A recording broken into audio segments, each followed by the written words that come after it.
नमस्कार। चलिए आज एनआईएस के कोर्स 506 ब्लॉक 4 के कुछ बहुत ही जरूरी टॉपिक्स को समझते हैं। भावी शिक्षकों के लिए ये समझना बेहद जरूरी है, जिसमें हम जेंडर, बालिका और बाल अधिकारों पर खास तौर से ध्यान देंगे। ठीक है, तो आज हम क्या क्या समझने वाले हैं। सबसे पहले लिंग और जेंडर का फर्क जानेंगे, फिर देखेंगे कि भेदभाव आता कहाँ से है। उसके बाद बालिकाओं के सशक्तिकरण पर बात करेंगे और आखिर में कुछ जरूरी कानूनों को समझेंगे। सबसे पहले दो ऐसे शब्दों को समझते हैं जिन्हें अक्सर लोग एक ही समझ लेते हैं, लिंग और जेंडर। पर इनमें एक बहुत बड़ा फर्क है, खासतौर पर जब हम एजुकेशनल साइकोलॉजी की बात करते हैं। आइए इसी अंतर को समझते हैं।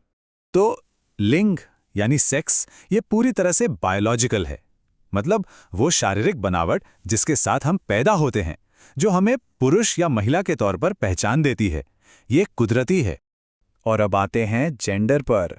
अब ये बायोलॉजिकल नहीं है, ये एक सोशल कॉन्सेप्ट है। मतलब समाज तय करता है कि लड़कों और लड़कियों को कैसे बर्ताव करना चाहिए, उनकी क्या भूमिकाएं होंगी और उनसे क्या उम्मीदें रखी जाएंगी। और ये टेबल तो एकदम क्रिस्टल क्लियर कर देती है सब कुछ। एक तरफ है लिंग, जो बायोलॉजिकल है, प्राकृतिक है और स्थिर है, और दूसरी तरफ है जेंडर, जिसे समाज बनाता है और जो समय और संस्कृति के साथ बदल भी सकता है। तो जब समाज जेंडर के आधार पर ये भूमिकाएं तय करने लगता है, तो यहीं से एक बहुत बड़ी चुनौती जन्म लेती है, भेदभाव। तो सवाल ये है कि अगर जेंडर कोई सीखी हुई चीज है, तो फिर ये भेदभाव वाले विचार आते कहाँ से हैं? इसकी जड़ें कहाँ हैं? ये माइंड मैप देखिए, ये दिखाता है कि भेदभाव किसी एक जगह से नहीं आता। ये हमारे घर से शुरू होता है, फिर स्कूल, मीडिया, यहाँ तक कि सरकारी नीतियां भी इसमें भूमिका निभाती हैं। मतलब ये एक पूरा इकोसिस्टम है।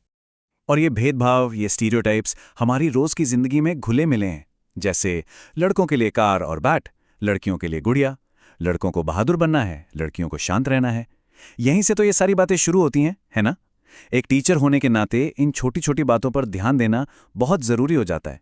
अच्छा, तो हमने प्रॉब्लम तो समझ ली। अब बात करते हैं सल्यूशन की, और सल्यूशन है बालिकाओं का सशक्तिकरण, यानी गर्ल चाइल्ड एम्पावरमेंट। ये इस ब्लॉक का एक बहुत ही अहम हिस्सा है। तो एम्पावरमेंट का मतलब क्या है? ये सिर्फ एक भारी भरकम शब्द नहीं है, ये एक एक्टिव प्रोसेस है। इसका मतलब है कि हमें क्लासरूम में, अपने करिकुलम में पुरानी सोच को चैलेंज करना होगा। लड़कियों को बराबर मौके देने होंगे, एक सेफ माहौल देना होगा। देखिए, नेशनल पॉलिसी ऑन एजुकेशन 1986 की ये लाइन कितनी पावरफुल है। ये कहती है कि जेंडर इनइक्वालिटी कोई आज की बात नहीं है, ये अतीत का एक संचयी विरूपण है। मतलब ये सालों से चली आ रही एक गड़बड़ी है, जिसे ठीक करने का काम एजुकेशन का है। चलिए अब उन कानूनी हथियारों की बात करते हैं जो बच्चों के अधिकारों की रक्षा करते हैं। एक टीचर के तौर पर इन्हें जानना हमारे लिए बेहद जरूरी है। सबसे पहले है यूएनसीआरसी, यानी United Nations convention on the rights of the child.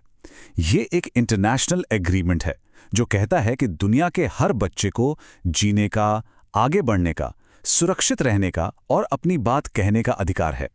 हमारे देश के भी ज्यादातर बाल कानून इसी पर आधारित हैं। और फिर आता है भारत का अपना राइट टू एजुकेशन एक्ट 2009। ये एक गेम चेंजर था।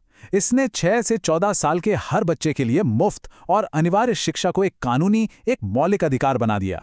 तो पॉइंट ये है कि ये कानून और अधिकार सिर्फ किताबों की बातें नहीं हैं।